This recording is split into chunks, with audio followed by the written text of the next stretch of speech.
Good morning, everyone. Happy Valentine's Day. Thank you, everyone from Chandigarh Spinal Rehab for joining in this webinar, which is Sexuality and SCI. We hope कि आप लोगों को इस webinar से काफी information मिलेगी। बहुत बार ऐसा होता है कि इस बारे में हम जनरली बात नहीं करते हैं, किसी के सामने कुछ कहते नहीं है। ये हमारी सोसाइटी में टैबू माना जाता है। ये एक हमारी तरफ से एक अटेम्प्ट है कि हम ये गैप को पूरा कर पाए। हम जितनी भी इंफॉर्मेशन आप तक शेयर कर पाए, आप लोगों के जो डाउट्स है वो क्लियर कर पाए। एक प्रोबेबली एक स्टेप है कि आपकी लाइफ इजी बन जाए, क्योंकि जनरली कोई पूछता नहीं है। स्पाइनल कॉर्ड इंजरी हो गई उसके बाद हर इंसान अपने बस फिजिकल इंप्रूवमेंट के पीछे पड़ा रहता है कि ये कैसे करना है, वो कैसे करना है, यूरिन कैसे मैनेज करना है, मोशन कैसे मैनेज करना है। इन सब में हम इतने जुल जाते हैं कि ये रियलाइज नहीं कर पाते हैं कि सेक्सुअल लाइफ भी हमारी जरूरी है। इसके बारे में हमने कब पता चलना चाहिए, क्या पता करना है, किससे पूछना है। बहुत बार शर्म आती है कि किसी से पूछे तो कोई क्या कहेगा, कोई क्या समझेगा। बट ऐसा नहीं होता है। हमें ये हमारा राइट है, हमें पूछना चाहिए। आपके रिहैब स्पेशलिस्ट से पूछना है, आपके डॉक्टर से पूछना है, सबसे पूछना है कि क्या है, कैसे है। बहुत लोग कंफर्टेबल नहीं होते हैं। ये एक छोटा सा अटेम्प्ट है चंडीगढ़ स्पाइनल रिहैब द्वारा कि हम जितने आपके डाउट्स क्लियर कर सके। आप लोगों ने जो डाउट्स हमें भेजे थे वो सारे डाउट्स हैं हमारे पास, और भी आगे जो भी डाउट्स होंगे आप लोग चैट बॉक्स में मेंशन कर सकते हो, सो दैट हमारे जो स्पीकर है वो आपके डाउट्स सॉल्व कर पाएंगे। और मैं एक ब्रीफ इंट्रोडक्शन देना चाहती हूँ। आज हमारे साथ दो स्पीकर्स हैं। फर्स्ट स्पीकर जो है हमारे साथ वो है डॉक्टर विजय कुमार पंडी, जो कि एमडी है फिजिकल मेडिसिन एंड रिहैबिलिटेशन में सीएमसी वेल्लोर से। इनकी एक्सपर्टीज टीबीआई में है, traumatic brain injury, spinal cord injury, stroke and differently abled children. इन्होंने एक डिस्टेंस लर्निंग रिहैब प्रोग्राम भी बनाया है। करेंटली ये royal care super speciality Coimbatore में काम करते हैं। इनकी शादी डॉक्टर समायरा से हुई है, जो कि रेडियोलॉजिस्ट है, and they are blessed with 3 beautiful children. And हमारे जो दूसरे स्पीकर है वो है मिस भावना शर्मा, जो कि हमारे यहाँ पे नर्स रही हैं और एससीआई इंडिविजुअल है, जिन्होंने कुछ टाइम पहले ही एक सुंदर से बेबी को जन्म दिया है। So let's start with the program. Please stay tuned. आपकी जो भी डाउट्स होंगे प्लीज चैट बॉक्स में मेंशन कीजिएगा। Over to you doctor Vijay Kumar. Thank you. ठीक है। सो यही कह रहा हूँ कि एक फैमिली जैसा बनना और फैमिली के साथ जीना, कम्युनिटी में रहना, ये पार्टिसिपेशन जो है बहुत इम्पोर्टेंट चीज है। तो हम हमेशा इम्पेयरमेंट्स जो हाथ पैर काम नहीं करते हैं, जब तक हम उससे ध्यान हटा के अगर हम और क्या करना चाहिए उस पर नहीं ध्यान देंगे, तो वो पूरा भरपूर नहीं होता है वो जीवन शैली का। मैं कहने का यही है कि ये टोटलिटी हम देखना है। वो क्या है हमारा एक दूसरे से प्यार करना, मतलब हम फैमिली कॉन्टेक्स्ट में हस्बैंड वाइफ, उन दोनों के बीच में जो प्यार मोहब्बत का उसका बारे में, और तब आएगा ये शारीरिक रिलेशनशिप और सेक्स का है पहले। तो वो इंट्रोडक्शन वर्ड्स के माध्यम से मैं आगे शुरू करना चाहता हूँ।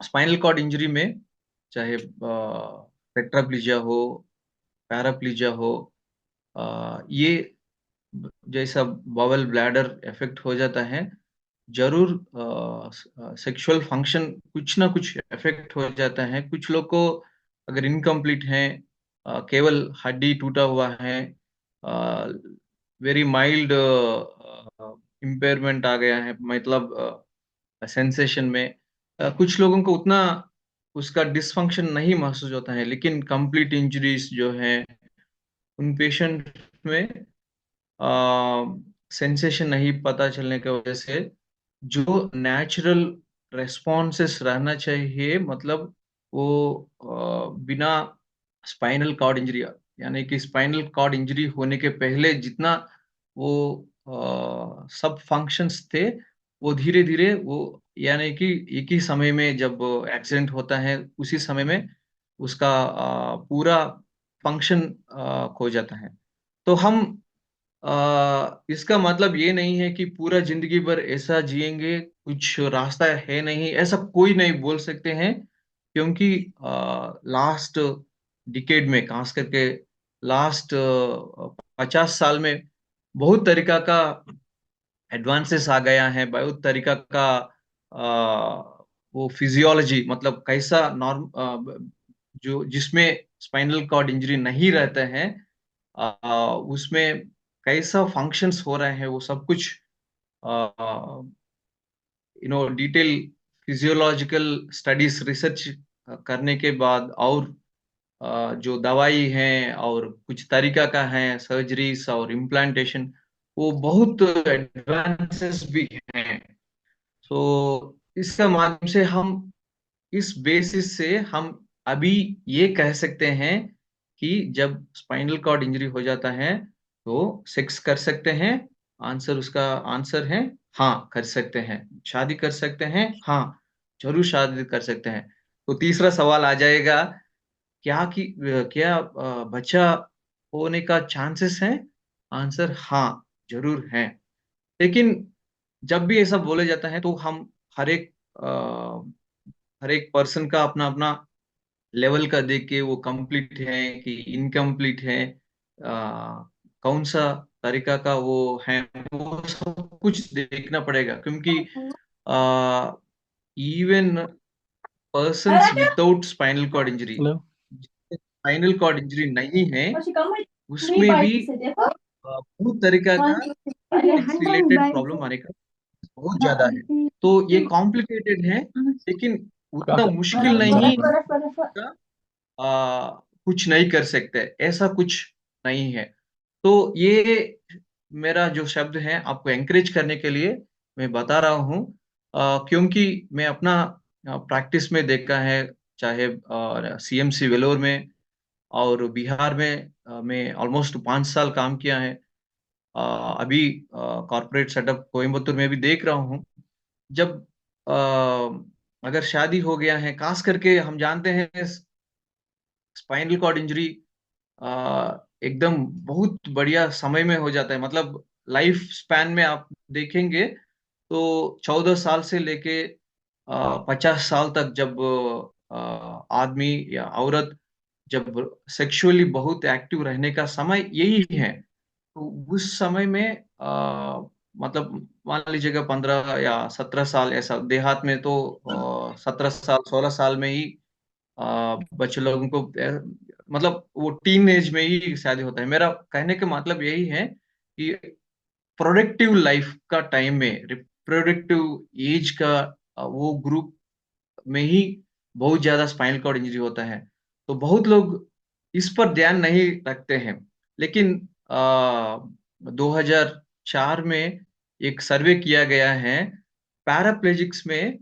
एक सर्वे में ऐसा बताया लोग, क्या आपको सबसे पहला क्या चाहिए, आप क्या मांग रहे हैं, ऐसा बोलेंगे तो मुझे फाइट चाहिए, अपना अपने से खड़ा होना चाहिए, ऐसा पैदल चलना चाहिए, ऐसा नहीं बोला। यानी कि मैं अपना काम खुद करना चाहता हूँ, बाउल ब्लैडर कंट्रोल होना चाहता हूँ, वो भी नहीं बोला। वो सब बताए थे कि highest requirement in their lives is sexual function. तो ये फॉरेन में किया गया है, एंडरसन एटल करके। टेट्राप्लेजिया पेशेंट्स लोगों में भी वो इसी तरीका का क्वेश्चनेयर दिया गया है।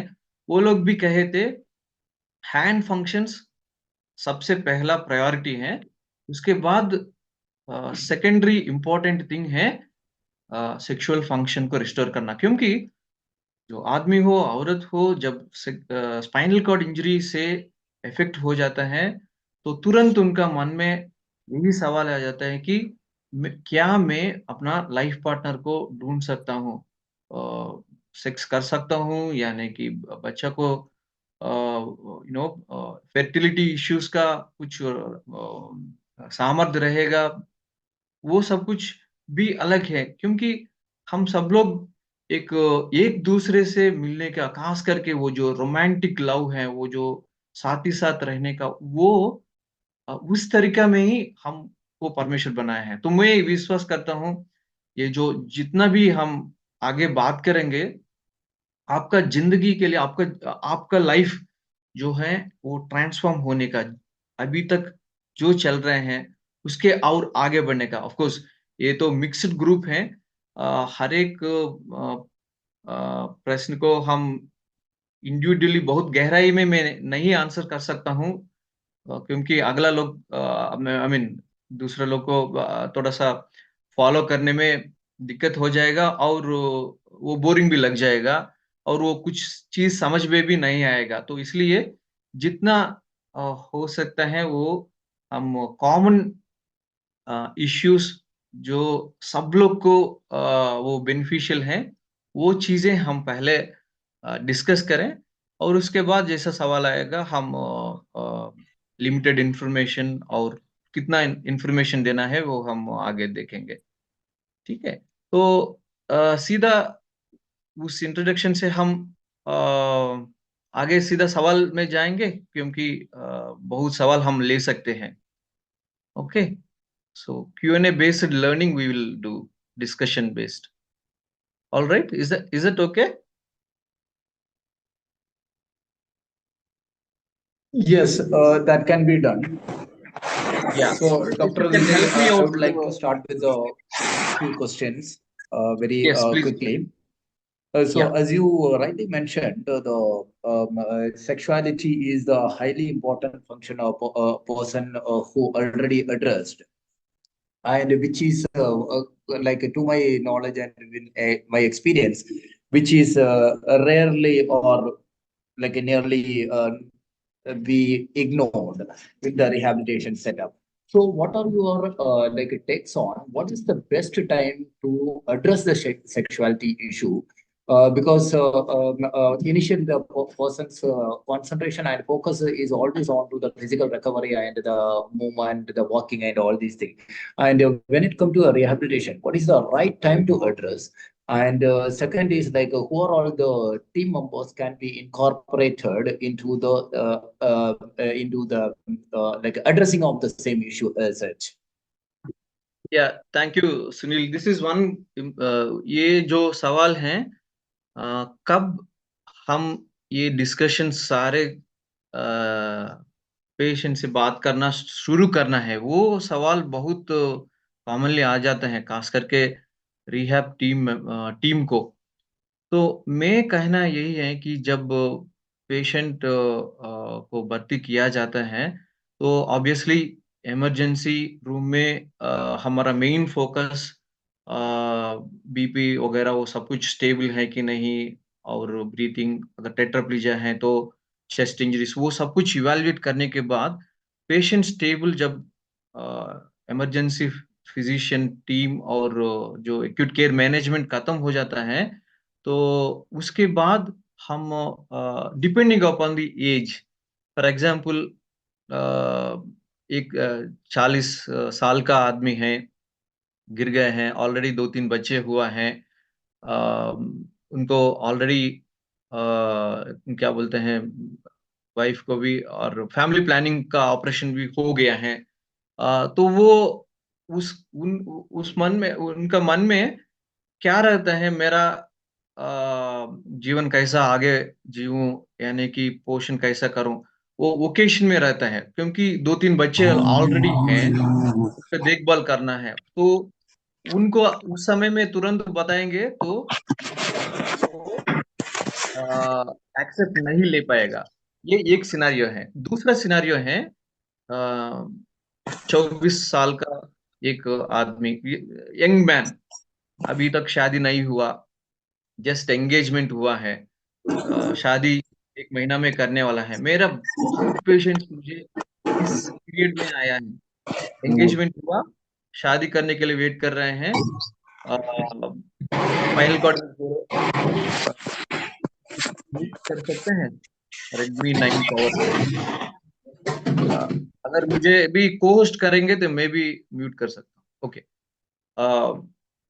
सो ये दूसरा सिनारियो में 24 साल का लड़का एंगेजमेंट हो गया, शादी करने वाला है, तो उनका मन में जो दूसरा कुछ भी नहीं आता है, बाल बच्चा कैसा आएगा, उन लोगों को पालन पोषण कैसा करूंगा, वो कुछ सवाल नहीं आता है।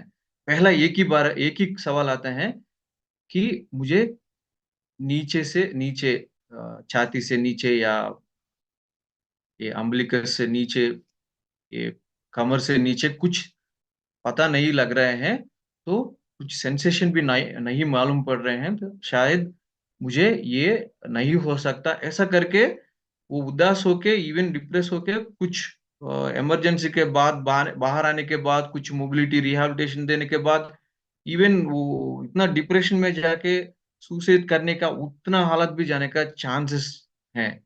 तो उन लोगों में हम प्रायोरिटाइज करके, जैसा हीमोडायनामिकली स्टेबल जब कहा जाता है, मतलब बीपी और उनका ऑक्सीजनेशन, जो ऑक्सीजन और वो सब कुछ ठीक ठाक है, स्टेबल है, ब्लैडर के लिए कैथेटर लगा हुआ है, 1-2 दिन में बोलना उनका केवल उनका स्पाइनल कॉर्ड इंजरी का असर सेक्सुअलिटी में नहीं, जस्ट नहीं, उसका आगे भी बोलना है, क्योंकि रास्ता है, हम और आगे चर्चा करेंगे, ऐसा करके limited information depending upon the stage of recovery और stage of post spinal cord injury, ऐसा बोलने से वो सही तरीका से कर रहे हैं। तो one size does not fit all, हम एज देखना है, वो अपना लाइफ में कौन सा स्टेज में है वो देख के हम आगे बढ़ना जरूर है। और तीसरा केस भी मैं बता देता हूँ, 14 साल का लड़का है, तो 14 साल का तो उतना सेक्सुअल फंक्शन नहीं रहेगा, तो वो ऑब्वियसली उनका प्रायोरिटी वो नहीं रहेगा, लेकिन वो भी प्रायोरिटी रखना है, जैसा हर टीनेज को जो देना सलाह रहेगा, वो हम बाद में जरूर देना है। सो सेकंड क्वेश्चन जो सुनील पूछा, कौन बताना है, तो मैं सजेस्ट करूंगा पेशेंट को कॉन्फिडेंस तभी मिलेगा जब मेडिकली क्वालिफाइड पर्सन जब बताएंगे, चाहे वो रिहैबिलिटेशन स्पेशलिस्ट है, एक्सपर्ट है, तो उन्हीं के द्वारा बातचीत स्टार्ट करना बहुत आवश्यक है। एटलीस्ट नजदीक स्पेशल रिहैबिलिटेशन स्पेशलिस्ट नहीं है, can you make me co-host? I can mute also, or is disturbing noise? Yeah, you can make me also host, Sunil, co-host. Okay. So if not rehab physician or rehab specialist नहीं है, तो orthopaedic surgeon और general surgeon, जो कोई भी नजदीक जो primary physician बन के काम करते हैं, उन्हीं का patient with spinal cord injury के साथ में काम करते हैं, उन्हीं के द्वारा हम ये डिस्कशन शुरू कर सकते हैं। या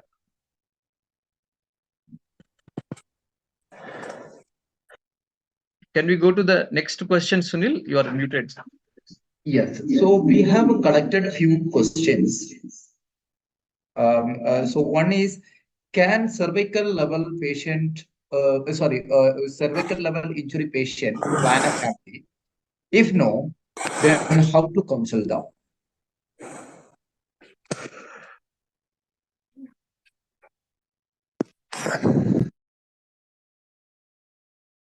Can you read it a bit clear, Sunil? Can I? Yes. Cervical level spinal cord injury? Can cervical level injury patient plan a family? If no, Yes. then how to counsel them? Okay. So this is one important question. Answer is yes, it is very much possible. But again, which stage they are in? Now, all the studies say I mean, I'll tell spinal cord injury, male patient, cervical spinal cord injury, male, and cervical spinal cord injury, female. Both I will tell. Okay. So imagine if you are a male person with cervical cord injury, uh, any paraplegia or cervical, as the days go by, after this injury, there is a chance of lesser number of sperm production. Okay, अभी मैं हिंदी में बता देता हूँ. जब cervical यानी कि thoracic, वो उस लेवल पर चोट लग जाता है हमारा रीढ़ को, उसके बाद जब स्पाइनल कॉर्ड डैमेज हो जाता है, उसके बाद धीरे धीरे मेल्स में, जेंट्स में वो स्पर्म लेवल कम होने का चांसेस हैं. तो सेमन आ जाएगा, लेकिन उसमें काउंट कम रहेगा. अगर काउंट भी रहने से भी वो स्पर्म क्वालिटी जो है वो बहुत इंपॉर्टेंट है. स्पर्म का मोटिलिटी जो बोला जाता है, स्पर्म कैसा मूवमेंट हो रहे हैं, उसका मूवमेंट अच्छे से नहीं है, तो वो आगे फीमेल ट्रैक में जा नहीं सकता अंदर. जैसा कि वो फेलोपियन ट्यूब में जाना है, फेलोपियन ट्यूब का जो आप देखेंगे तो उसका पिक्चर, जो अंडा है उससे मिलने के लिए वो बहुत स्विम करके अंदर जाना है.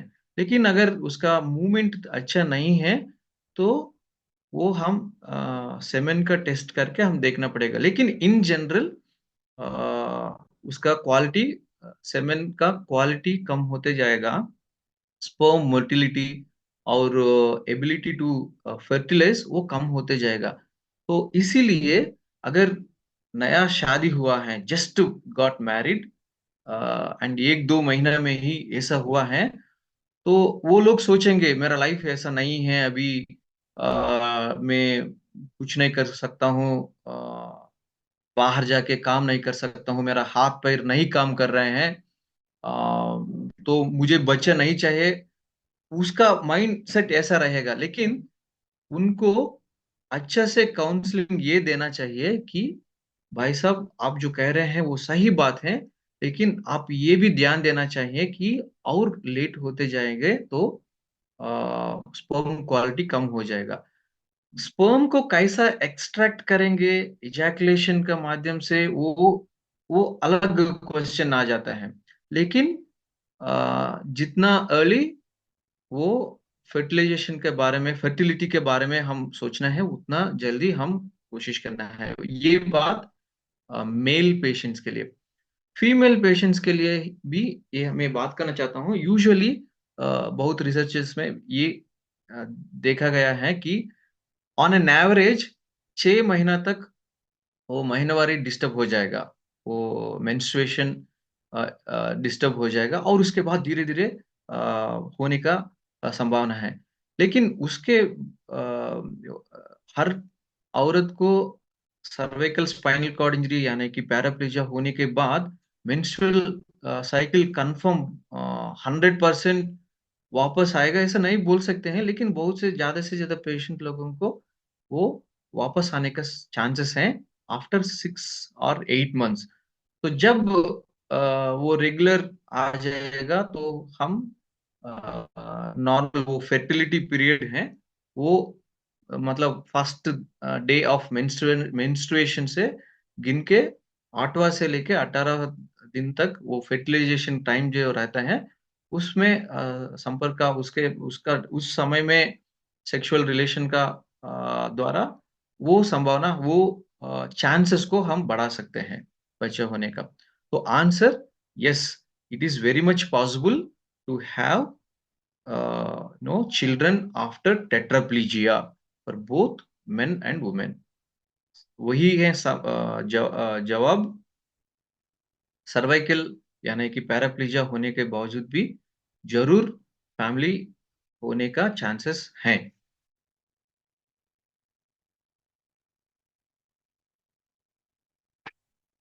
Yes, Sunil, you can go ahead.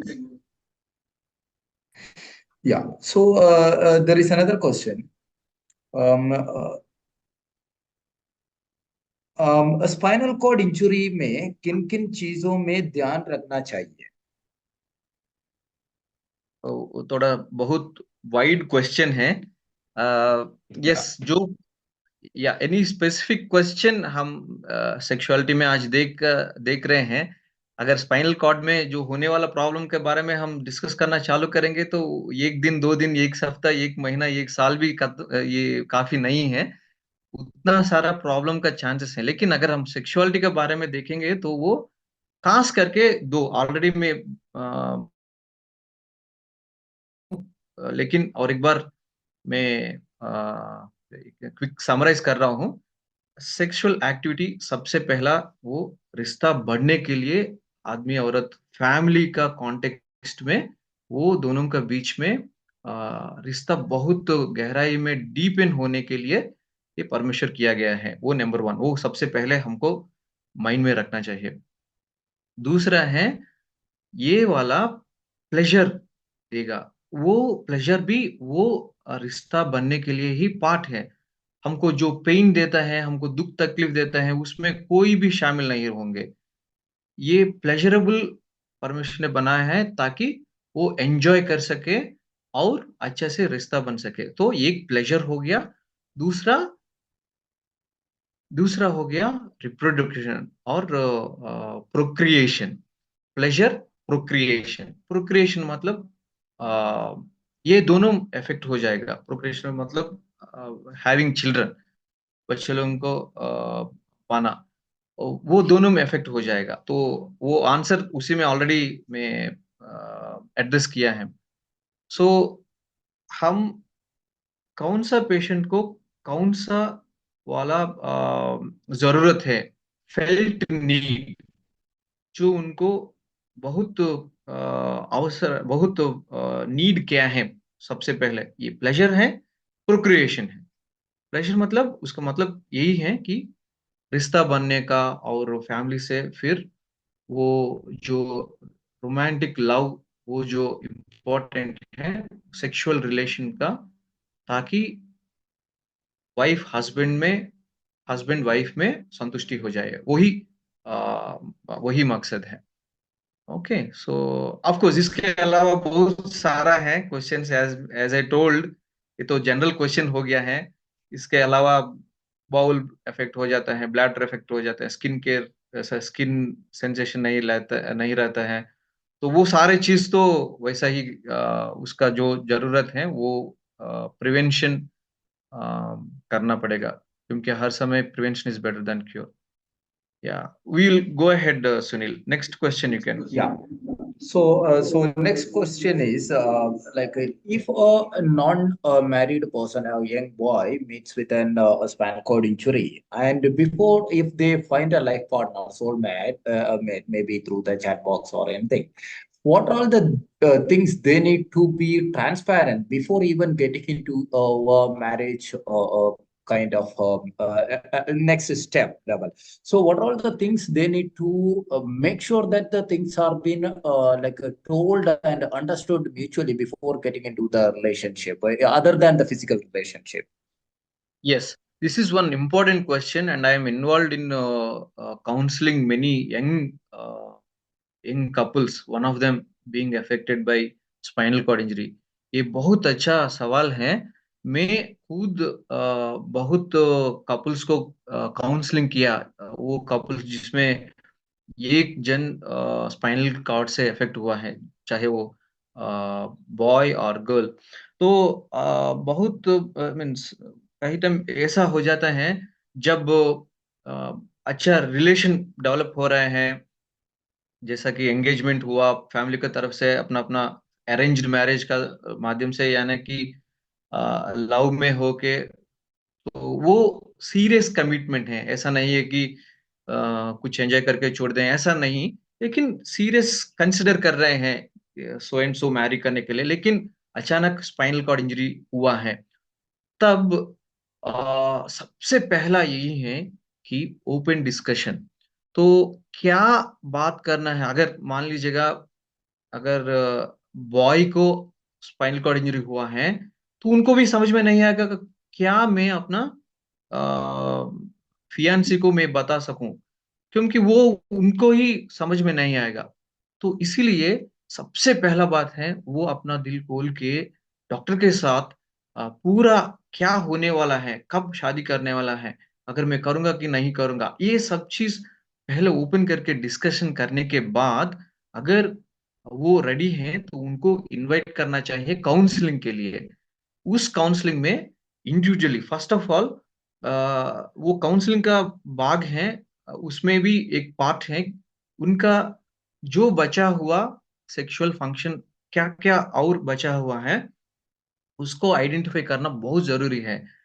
इधर आता है जो ट्रीटिंग डॉक्टर का क्लिनिकल असेसमेंट।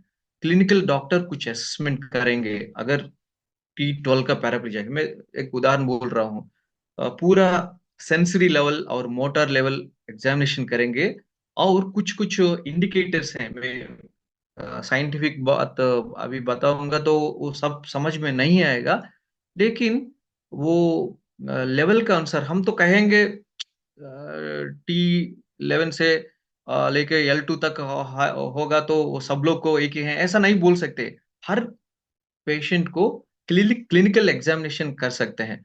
कुछ कुछ स्टडीज रिसर्च ऐसा कहा गया अगर अंगूठा कुछ हिला सकता है तो वो पीनल इरेक्शन का और इजैकुलेशन का चांसेस वो कोरिलेट करके देखा गया है। तो इसलिए क्लिनिकल असेसमेंट डॉक्टर का द्वारा कराना बहुत बहुत जरूरी है। मैं एमआरआई के बारे में नहीं बात कर रहा हूँ, मैं फिजियोथेरेपी ऑक्यूपेशनल थेरेपी का नहीं बात कर रहा हूँ। डॉक्टर का रोल इधर स्पेसिफिक है जब क्लिनिकली एग्जामिन करते हैं। तो नेक्स्ट स्टेप है अ, वो लड़का से बात करना चाहिए कि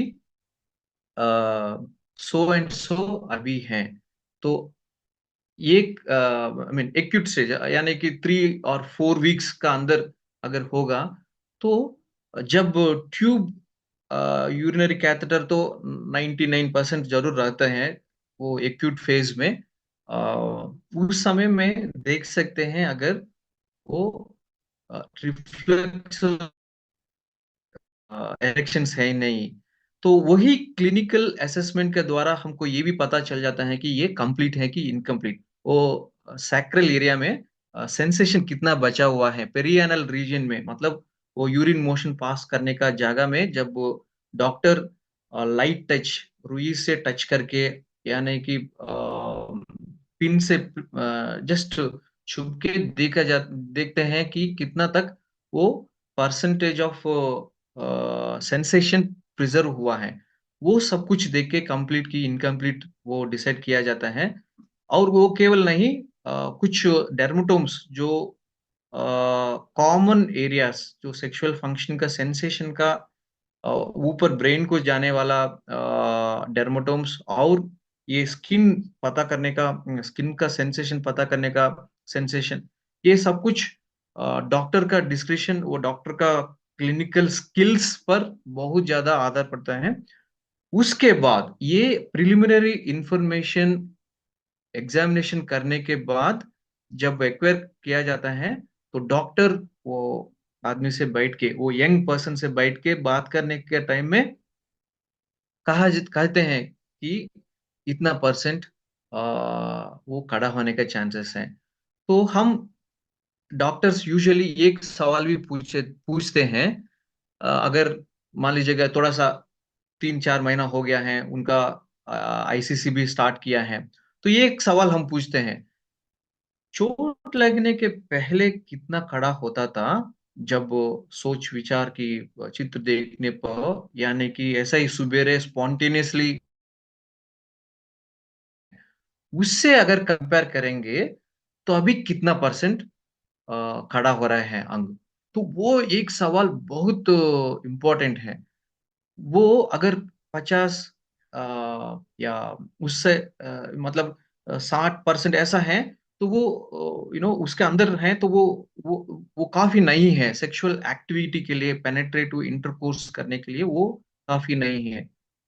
तब हम आगे बढ़ना चाहिए कि मेडिसिन, वो मेडिसिन में भी कौन सा मेडिसिन देना है वो भी हम एक नियम से हम स्टेप बाय स्टेप हम आगे बढ़ते हैं। ये हो गया मेल्स के लिए। फीमेल्स के लिए भी ऐसा ही है। अगर वो शादी किया है, सॉरी शादी नहीं हुआ, लेकिन वो उनको चोट लगा है शादी के पहले ही, उनसे बैठ के बात करना है। ये चोट लगने के पहले कितना फ्रीक्वेंटली वो मेंस्ट्रुएशन आता था। अगर you know she has done some kind of body you know realisation, ऐसा कुछ किया है, कुछ सेंसिटिव एरियाज क्या है, वो सब कुछ थोड़ा सा इंफॉर्मेशन कलेक्ट करना होगा।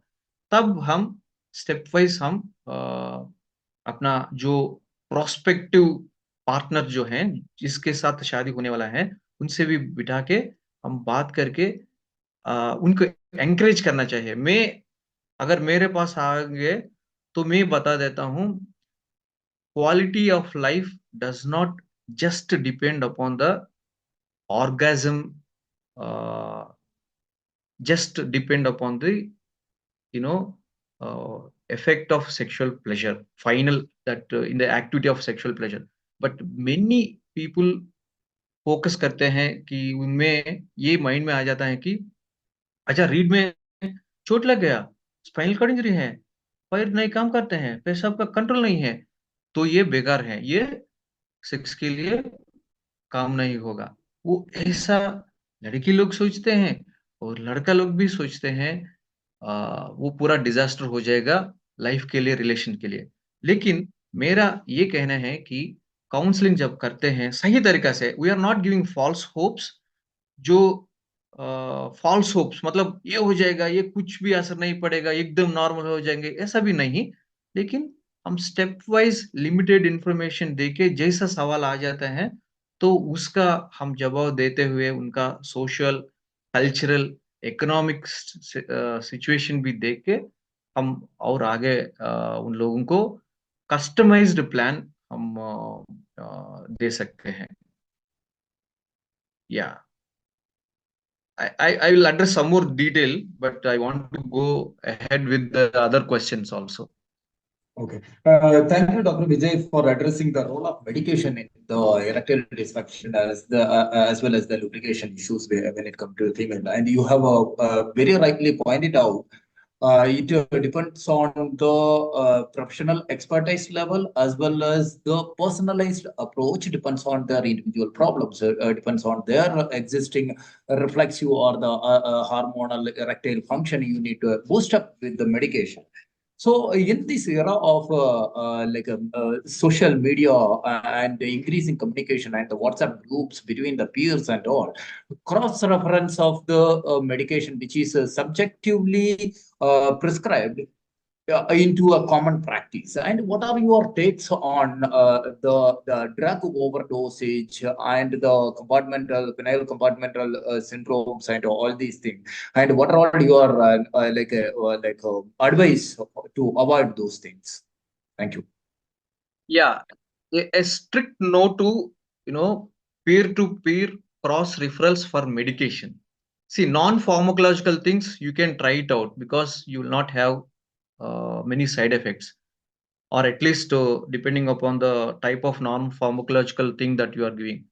But जब दवाई इसमें इन्वॉल्व होगा, यानी कि सुई या नहीं कि कुछ प्रैक्टिसेस जो हार्मफुल है, तो मैं ये दवाई 100% no. Only trained doctors can prescribe medication. There is no compromise on that. So a lot of not even among persons with spinal cord injury, but even those without spinal cord injury also, lot of medication, Viagra, one big market, or some kind of medication or some kind of sex toys, or a lot of business is happening, which actually can put you into a life-threatening danger if not advised or guided by a trained physician. Especially some of these medication for maintaining the erection, जो erection के लिए अंग खड़ा होने के लिए जो medicine दिया जाता है, वो सही तरीका से सही डोज में सही लोग जो फिट हैं, उनके अलावा अगर कुछ हार्ट प्रॉब्लम का, कुछ दूसरा प्रॉब्लम का लेंगे, तो अचानक हमारा BP issues, heart attack issues, ये भी आने के चांसेस हैं। तो डॉक्टर्स जब वायाग्रा यानी कि सिल्डेनाफिल यानी कि टाडालाफिल कुछ दवाई हम सजेस्ट करते हैं, कुछ हिस्ट्री पूछते हैं, कुछ फैमिली में हार्ट अटैक का रिस्क है, क्योंकि आजकल तो ये अनकॉमन नहीं है। 20 इयर्स 30 इयर्स लोगों के लिए भी हार्ट अटैक आ जा रहा है। तो किसका कार्डियक रिस्क है, किसको नहीं है, वो सब लोग नहीं जानते हैं। तो ये व्हाट्सएप ग्रुप में एक आदमी को वायग्रा खाने से अच्छा से अंग खड़ा हुआ है, तो वो सब लोगों को ऐसा ही सलाह दे रहे हैं, बिना वो जो खा रहे हैं उसका फैमिली में ये हार्ट अटैक जानकारी नहीं हुए, ऐसा ही एडवाइस कर रहे हैं, तो वो लाइफ थ्रेटनिंग हो सकता है, वो डेंजर में रख सकते हैं। तो वो big no to non physician involved medication prescription.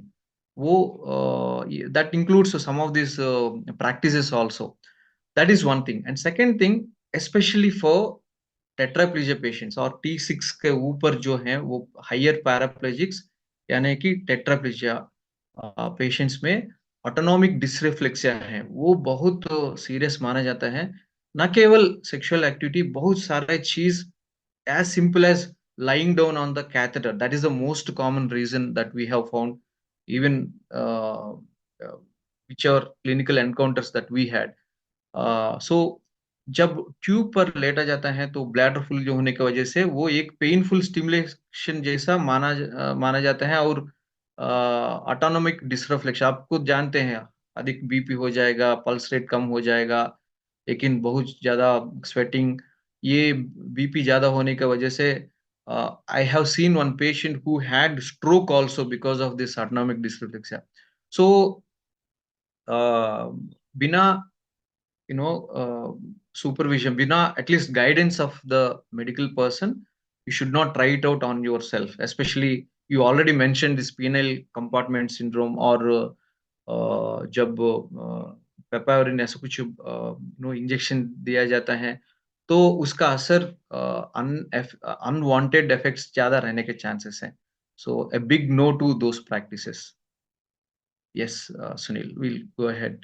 I understand many questions are there. I think I should limit my answers also. Okay. So another question is like, what are all your advice to the people who are encountering like the timing issues in terms of the ejaculation, whether it's a pre-ejaculation or the post-ejaculation, or even after the the erection is come down, or even the retroflow. And can you please share a few knowledge to the user? So ejaculation again, we will come back to our 2 points. Is it for pleasure or is it for procreation? So अगर pleasure के लिए ejaculation का जब वो M किया जाता है, मतलब प्लेजर का, वो सेक्सुअल प्लेजर के लिए जब वो इजैकुलेशन किया जाता है, इजैकुलेशन मतलब उस समय में ऑर्गेज्म बोला जाता है, तो वो स्पेशली फॉर मेल पर्सन उस समय पेल्विक मसल्स जो नीचे का जो मस्कुलेचर रहते हैं, वो मसल्स रहते हैं, उस समय में रिदमिकली कंट्रैक्ट हो जाता है उस जगह में। उसी समय में वो सीमेन एक्सपेल किया जाता है, जो वीर्य एक्सपेल किया जाता है। तो ये दोनों एक ही टाइम में हो जाता है, वो उसको इजैकुलेशन कहा जाता है। ये प्लेजर के लिए जब वो एम किया जाता है, तो वो जरूर थोड़ा सा at least mean pre mature ejaculation तभी कहा जाता है, at least less than 1 minute or 3 minutes, 1 to 3 minutes. So some guidelines भी different हैं, but even somebody even majority agree करेंगे, पार्टनर को भी वो संतुष्ट रहने के लिए एटलीस्ट 5 मिनट्स का चाहिए। ये तो एक स्टडी का माध्यम से ये किया गया है। तो सेक्सुअल एक्टिविटी हम ऐसा नहीं कह सकते हैं कि जब तक 5 मिनट का सेक्सुअल इंटरकोर्स पेनिट्रेशन हो होता है वो बेकार है। वो सब चीज हम प्रीमैच्योर इजैकुलेशन करके हम हर जन को ट्रीट करना है, ऐसा बात भी नहीं। लेकिन ये हम सोचना है, ये मान लीजिएगा persons without spinal cord injury है, उन लोगों में भी प्रीमेच्योर इजैकुलेशन होने का चांसेस अधिक बहुत रहता है। खास करके जिनमें मैस्टरबेशन का वो आदत ऑलरेडी बन गया है, जल्दी जल्दी इजैकुलेट करके तुरंत खत्म करना है, ऐसा जब माइंड सेट सेटल हो जाता है मैस्टरबेशन बहुत ज्यादा करने लोगों में, वो उन लोगों में प्रीमेच्योर इजैकुलेशन का होने का चांसेस है, वो विथ और विदाउट स्पाइनल कॉर्ड इंजरी। लेकिन मेरा कहना क्या है, हमारा persons with spinal cord injury group में वो फैक्टर भी इसमें प्ले करता है।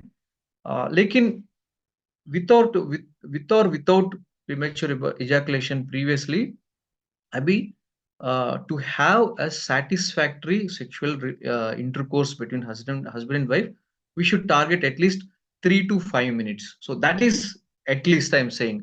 So some may go up to 20 minutes, but again it depends upon the a lot of factors are there.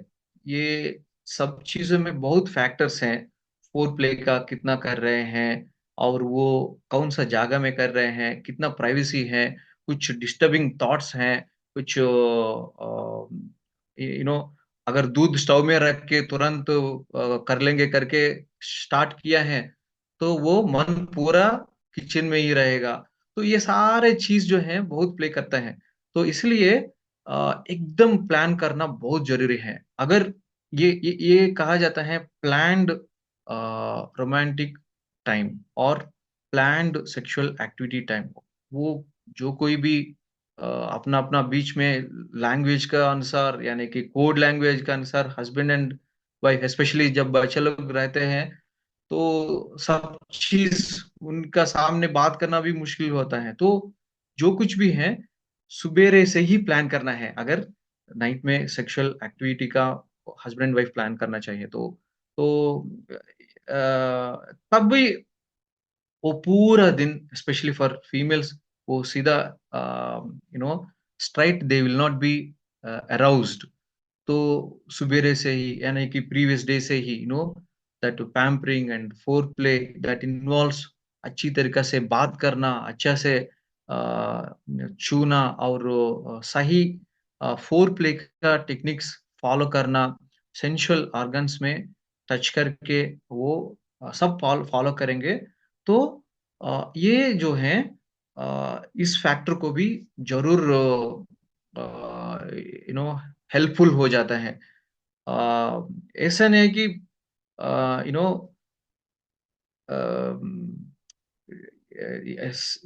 जब जैसा भी हम कोशिश करेंगे तो तुरंत बिना इजैकुलेशन प्रॉब्लम्स सीधा हो जाता है।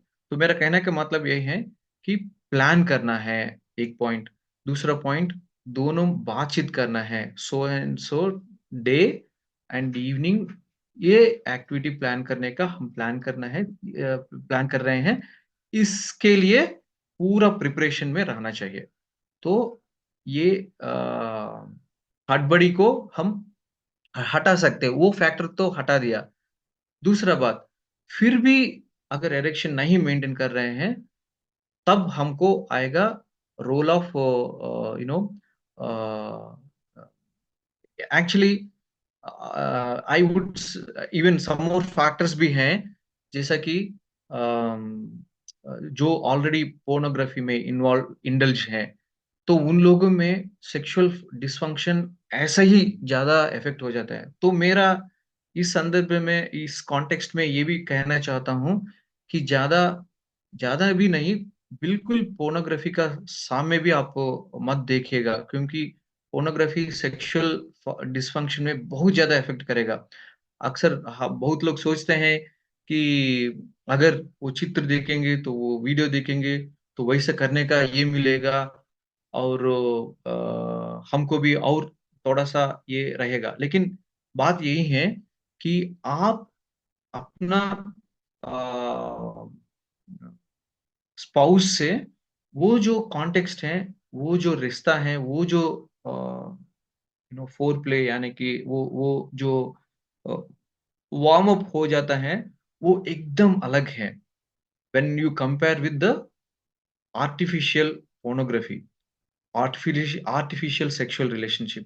So I would suggest all of our friends with spinal cord injury to keep yourself away from pornography. So क्योंकि ये प्रीमेच्योर इजैकुलेशन जो सुनील अभी पढ़ा है, वो सवाल पर वो उस पर बहुत आधार पड़ता है।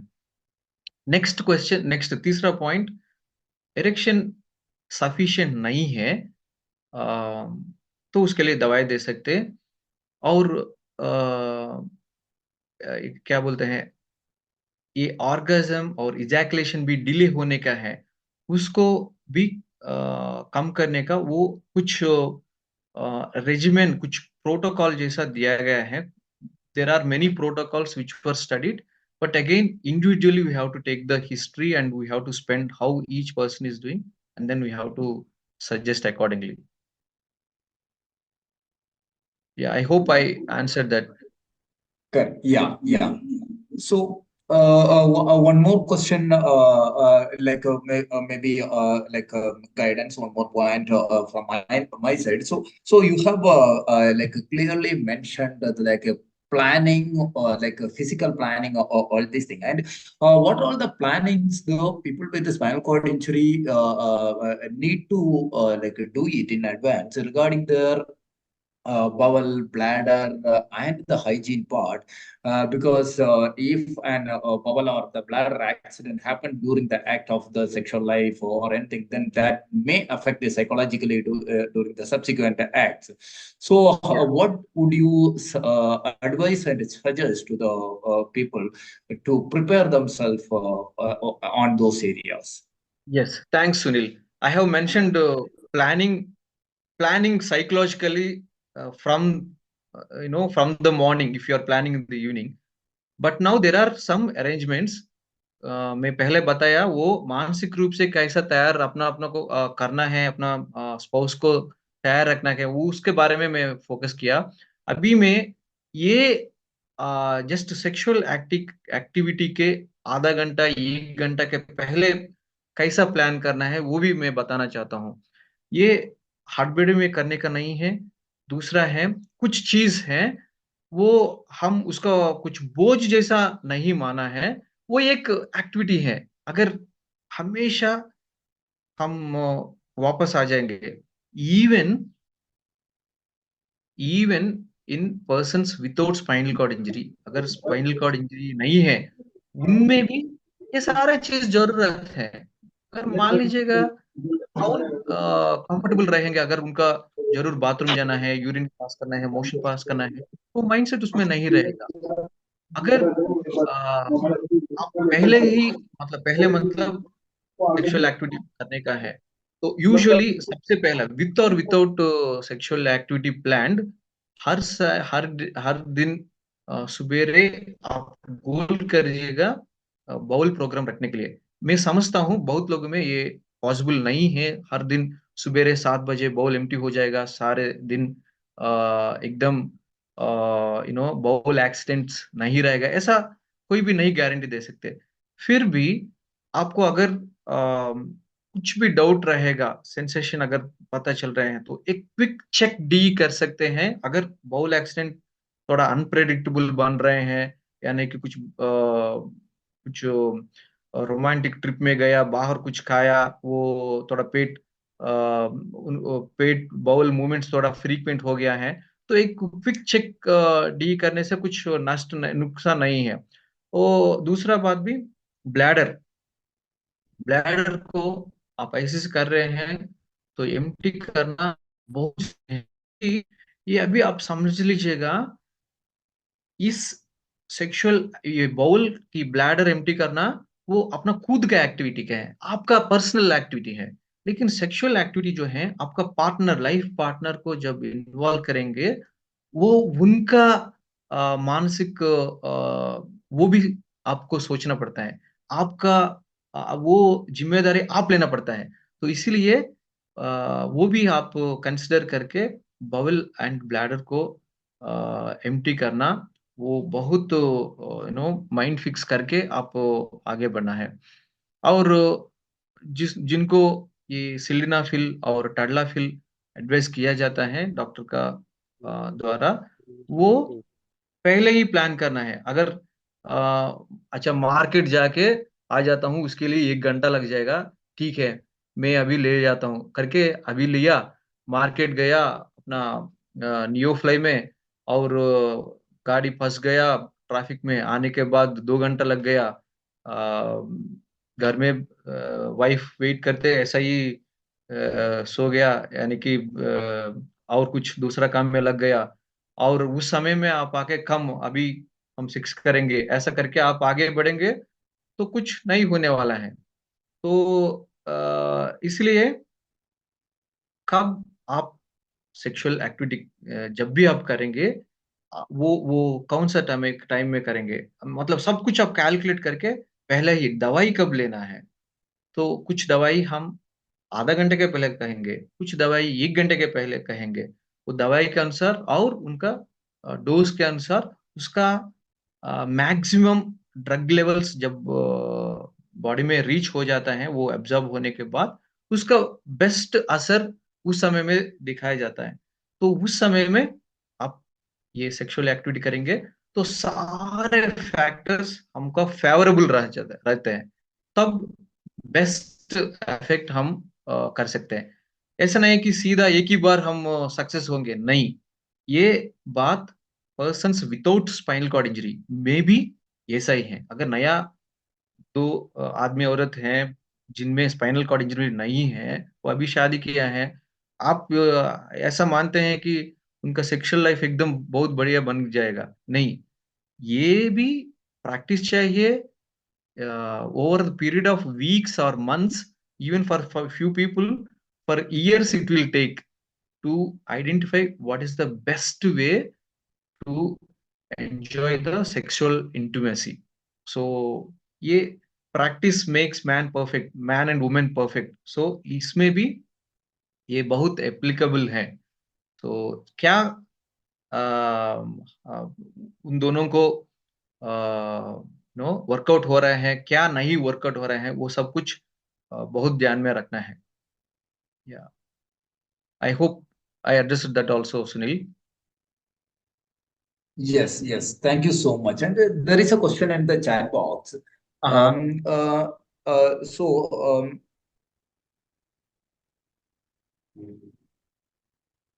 doctor, is foreplay or oral sex good in the first place for the sexual pleasure in spinal cord injured people?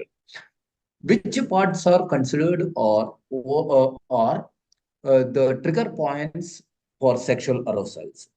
Also, can you explain the meaning of these for the benefit of everyone?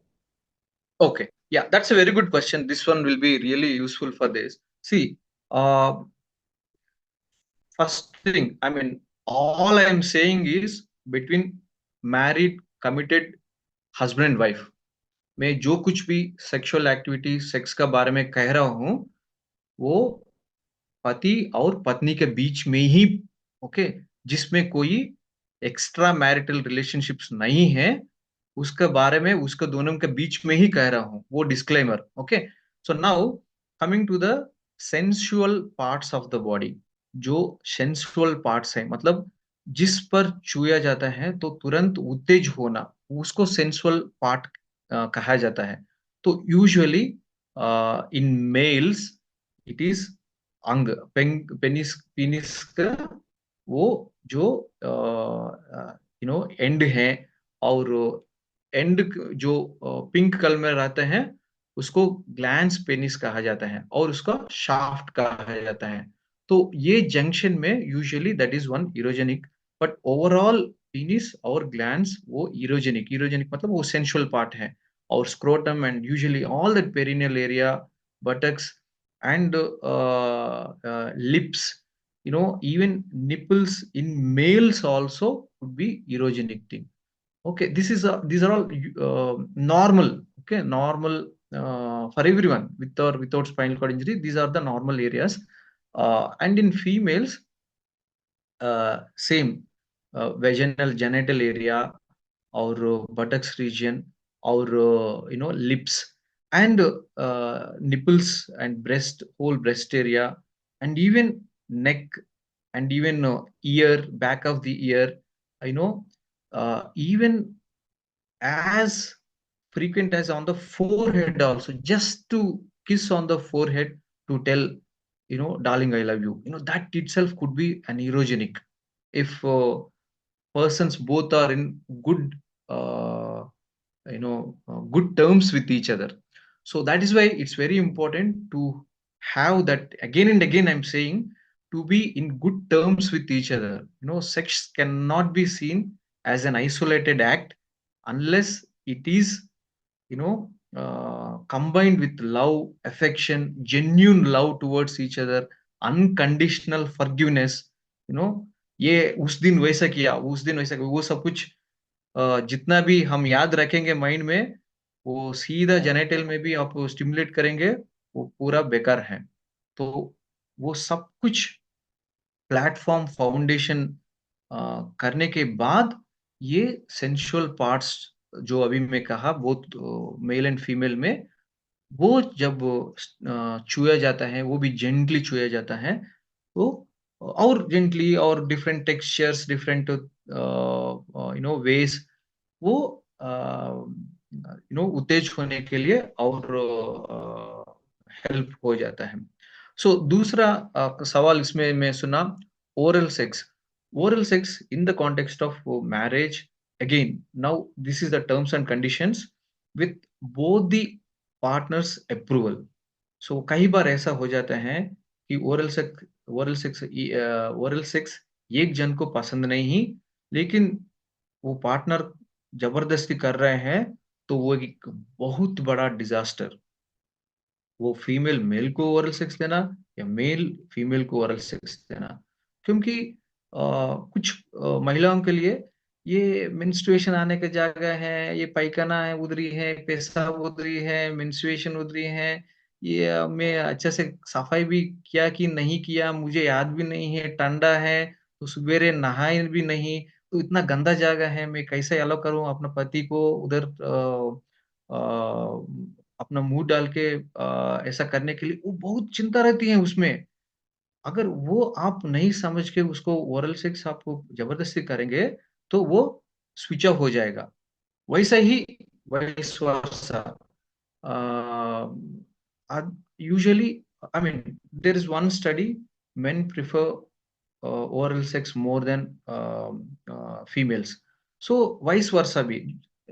इसलिए बातचीत करना भी बहुत जरूरत है. हम तो प्रधानमंत्री कहाँ जा रहे हैं, रशिया यूक्रेन और वो सब चीज बात करते हैं, लेकिन ये माइन्यूट डिटेल्स जो हैं, ये दोनों बैठ के बात करना बहुत जरूरी है. तो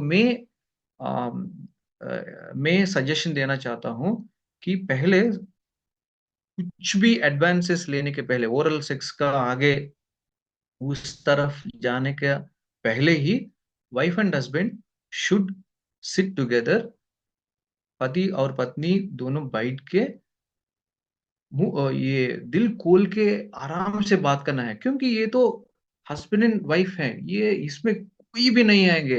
इस रिलेशन में फ्रेंड नहीं आएंगे, इस रिलेशन में बच्चे लोग नहीं आएंगे, इस रिलेशन में अपना माँ बाप लोग भी नहीं आएंगे. एकदम हस्बैंड एंड वाइफ दोनों बैठ के एकदम they should look into their eyes and have an open discussion.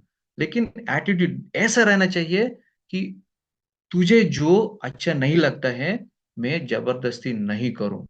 ऐसा जब वो कॉन्फिडेंस दूसरा व्यक्ति को दिया जाता है, तो वो दोनों मिलके एंजॉय कर सकते हैं, वो विथ और without oral sex. Okay, yes Sunil. Thank you so much, Dr. Vijay. And one more question we have on the board is, we know with the time the males with the spinal cord injury do experience the like fertility issues in terms of the quality and quantity of the sperms. Is there any measures to improve at least for the temporary so that they can actually plan for a procreative aspect of the life. Sure. Yeah, we have to take some common measures that even with persons without spinal cord injury also take. जो जिसमें spinal cord injury नहीं है, वो जो care लेते हैं, वो सब चीज़ लेना चाहिए। जैसा कि again, I come back to the same, how God has beautifully and wonderfully created our bodies. You know, अगर आप देखेंगे तो मेल का टेस्टिस जो है शरीर का एक्चुअली बाहर रखा गया है ताकि उधर बॉडी टेम्परेचर जितना है उस टेम्परेचर का वो थोड़ा 2 डिग्री कम रहने के लिए, चाहे विंटर हो, गर्मी सर्दी वो जो कुछ भी हो, वो इसीलिए स्क्रोटम अगर देखेंगे तो वो छोटा हो जाता है या ही लंबा हो जाता है। वो टेम्परेचर का अनुसार वो ऑटोनॉमिक वाला है, वो ऑटोमेटिकली वो एडजस्ट हो जाता है, वो साइज और शेप भी। तो सब उसका अर्थ क्या है? टेम्परेचर मेंटेन करना बहुत ज़्यादा है। Second thing, having no dehydration. Dehydration also causes less production of sperm or less production of semen. So working conditions, अगर आप बैठ के ऐसा ही हमेशा बैठ के कुछ कंप्यूटर काम कर रहे हैं, तो उसका प्रोडक्शन का ये क्वालिटी भी कम हो जाएगा। तीसरा बात है, फर्टिलिटी आप अगर प्लान कर रहे हैं, तो बहुत बार इजैकुलेशन अगर 24 घंटे में करते रहे हैं और सीमेन निकल जा रहे हैं, तो उसका क्वालिटी ज़रूर कम हो जाएगा। कभी-कभी वो सीमेन यूरिनरी जब आईसीसी में डालते हैं, रेट्रो इजैकुलेशन होने की वजह से अ, ये ऐसा ही पेशाब में ही निकल जाता है। तो तभी भी बार-बार वो सीमेन बाहर आने की वजह से भी आपको सेमन क्वालिटी कम होते जाएगा। सेमन क्वालिटी मतलब मैं जो बताया, वो स्पर्म मोटिलिटी, स्पर्म बनने का नंबर, ये सब चीज़ कम होते जाएगा। तो इसलिए हम अगर फैमिली प्लान कर रहे हैं, तो सबसे पहला ये करना चाहिए, अगर आपको सीमेन आ रहे हैं, इजैकुलेशन हो रहे हैं, तो ज़रूर उसका टेस्ट कराना है, सीमेन एनालिसिस करना है। जैसा कि नॉर्मल मेथड्स जिसमें स्पाइनल कॉर्ड इंजरी नहीं है, वैसे भी उन लोगों को भी ये एक मार्ग है।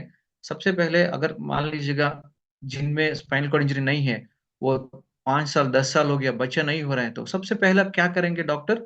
वो आदमी का सेमेन का टेस्ट करके देखेंगे, कितना नंबर है, कितना मोटिलिटी है, कितना हेल्दी है। वो सब कुछ जाँच करने के बाद और साथ ही साथ में अगर महिला में भी महीनावारी ठीक से नहीं हो रहे हैं, तो उसको सेटल करने के लिए, अगर हो रहे हैं, तो वो अंडा हो रहा है कि नहीं है, वो अंडा रिलीज़ होने के लिए कुछ क्लोमिफेन सिट्रेट ऐसा कुछ मेडिकेशन दिया जाता है ताकि वो अंडा अच्छे से रिलीज़ होने का चांस बढ़े और फर्टिलाइज़ेशन का पॉसिबिलिटीज़ और थोड़ा अधिक करने के लिए। और उसके बावजूद भी नहीं हो रहा है, इस तरफ मेल तरफ अच्छा है, तो फीमेल को और थोड़ा-सा इन्वेस्टिगेशन करा के चाहे लैप्रोस्कोपिक ट्यूबल पेटेंसी चेक करते हैं, फैलोपियन ट्यूब्स अच्छे से रास्ता है कि नहीं देखने के लिए, अंडा उत्पत्ति हो रहे हैं कि नहीं है वो चेक किया जाता है। तो ये सारे चेक करने के बाद अगर इंट्रा यूटेराइन इंसेमिनेशन कहा जाता है। अगर अच्छा से इजैकुलेशन हो रहे हैं, तो वो एक्सट्रैक्ट करके कुछ processing without processing that will B inserted in the uterus directly. That is called intrauterine insemination. वो सेमेन को सीधा यूट्रस में ही डाला जाता है क्योंकि उसका मोटिलिटी ठीक से नहीं है, तो फर्टिलिटी होने का थोड़ा-सा चांसेस बढ़ाने के लिए जब वो फीमेल में अंडा रिलीज़ होता है, उस समय में देख के ये सारे चीज़ जो हैं रिप्रोडक्टिव मेडिसिन डिपार्टमेंट यूजुअली ये हैंडल करते हैं। तो ये सब कुछ मिला के जो फर्टिलिटी स्पेशलिस्ट हैं, उनके लिए कर सकते हैं। Of course I can connect with the persons, and if anybody is specifically looking for that, probably we can try that also through proper channel, again, to take the consultation needed to get the basic investigations, and एक systematically उनको दोनों को you know evaluate किया जाएगा और possibilities देखा जाएगा. Okay, so answer is yes, it is possible to increase the quality of semen, especially sperm motility, and as soon as possible, if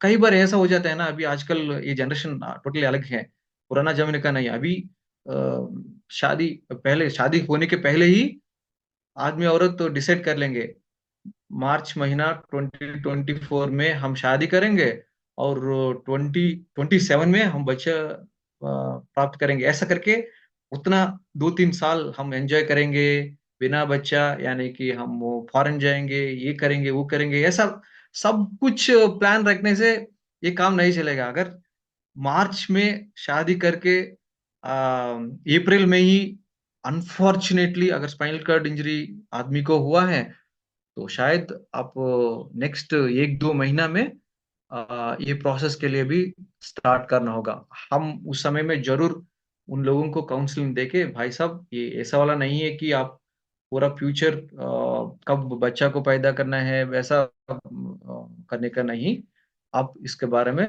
थोड़ा सीरियस सोचना आरंभ करना है, ऐसा करके उन लोगों को प्रोत्साहित करना है। सो ताकि जब स्पर्म क्वालिटी अच्छा रहेगा तब यूज कर सकते हैं। So that's one advice I give for my patients who come in that marriage time, just before the marriage or just after the marriage, if they had a spinal cord injury. Okay, I hope I'm able to make sense. Is my answer clear? Yes, the answer is clear, and all the answers are very relevant to the question. Thank you so much to have that clarity and cross-checking as well. So, Dr. Vijay, before I am asking the last question, and there is a query. Dr. Vijay, are you available to have the consultation online? And if you are available, then please share your link as well as the number or whatever is the mode possible, so that we also will start sharing it with the people who are in need. Yeah, sure. I am available. Probably details our organizers can share it, and all the processing of all the consultations, everything, online consultations. Yes, it is possible. Okay. I'll Thank you, hand over. doctor. So last Yeah, question go is ahead, from Dr. Dipti. And the question is what are the types of sexual dysfunction can happen after spinal cord injury, and what are the approaches used to rehabilitate those dysfunctions? So again, when we say dysfunction, जब भी हम dysfunction कहा जाता है, so sex का actual function क्या है, वो मैंने बताया 2 चीज का, pleasure in the legally lawfully ordained marriage, वो एक है, दूसरा चीज प्रोक्रिएशन। सो इसमें कौन सा चीज अगर लैक होता है, अगर मान लीजिएगा मुझे फर्टिलिटी नहीं चाहिए, ऑलरेडी 3 बच्चे हो गया है, फैमिली प्लानिंग हो गया है, केवल मुझे सेक्स का प्लेजर चाहिए, मैं अपना स्पाउस को वो प्लेजर देना चाहता हूं, उनको भी और मुझे भी वो बेस्ट सेक्सुअल प्लेजर हमारा मैरिज में रहना चाहिए। जब ये सवाल आएगा, अगर आदमी को स्पाइनल कॉर्ड इंजरी हुआ है, तो सबसे पहले सवाल ये आता है कि फोर प्ले करने से वो सब कुछ मैं बताया, pre planned everything, day and medication, bowel bladder, everything करने के बाद भी कितना तक इरेक्शन आ रहे हैं, वो अभी प्लेजर आफ्टर प्लेजर हमको 2 हो गया अभी, एक प्लेजर रिलेटेड, एक इरेक्शन रिलेटेड, एक इजैकुलेशन रिलेटेड, दोनों इंपॉर्टेंट है। जब भी जितना भी पॉसिबल होगा, हम ये दोनों प्राप्त करने के लिए ये दोनों बेस्ट पाने के लिए हम कोशिश करना है। Erection good enough for the penetration, ये ना एरेक्शन, हर एक एरेक्शन को ओके एरेक्शन है हमको पता चलता है, वो रिफ्लेक्सोजेनिक एरेक्शन हो सकता है, सकते हैं। वो क्या है साइकोजेनिक? साइकोजेनिक मतलब जब आदमी सोचता है या चित्र देखता है या कुछ अच्छा स्पाइनल कॉर्ड इंजरी होने के पहले जो वो मूवमेंट्स हैं वो याद करते हैं, उस समय में जो नेचुरली वो साइकोलॉजिकली जब थिंकिंग के द्वारा आने वाला एरेक्शन को साइकोजेनिक एरेक्शन कहा जाता है। रिफ्लेक्सोजेनिक भी है, उसका मतलब क्या है? अगर आप आईसीसी कर रहे हैं, थोड़ा-सा पकड़ना पड़ेगा, उधर ट्यूब से इधर-उधर करते हैं, जेली लगाते हैं, वो थोड़ा करते हैं, वो रिफ्लेक्स। रिफ्लेक्स मतलब क्या है? अगर आप गरम का ऐसा कुछ बर्तन छुएँगे, तो बिना सोच के आप बिना माइंड का इन्वॉल्वमेंट तुरंत आप हाथ हटा देते हैं, उसको रिफ्लेक्स कहा जाता है। वैसा भी बिना ब्रेन का इन्वॉल्वमेंट ये जब यू नो छुआ जाता है उसको एरेक्शन रिफ्लेक्सोजेनिक एरेक्शन बोला जाता है। तो इसमें क्या बचा हुआ है, क्या और थोड़ा मजबूत करना चाहिए, वो सब कुछ हम असेसमेंट करने के बाद हम एप्रोप्रिएट मेडिकेशन देंगे और उसके बाद सेक्सुअल एक्टिविटी, इंटरकोर्स एक्टिविटी का वो ड्यूरेशन और दैट इफेक्टिवनेस, ड्यूरेशन केवल नहीं, उसका कितना इफेक्टिव है, जिसका द्वारा महिला भी वो आनंद प्राप्त कर सके।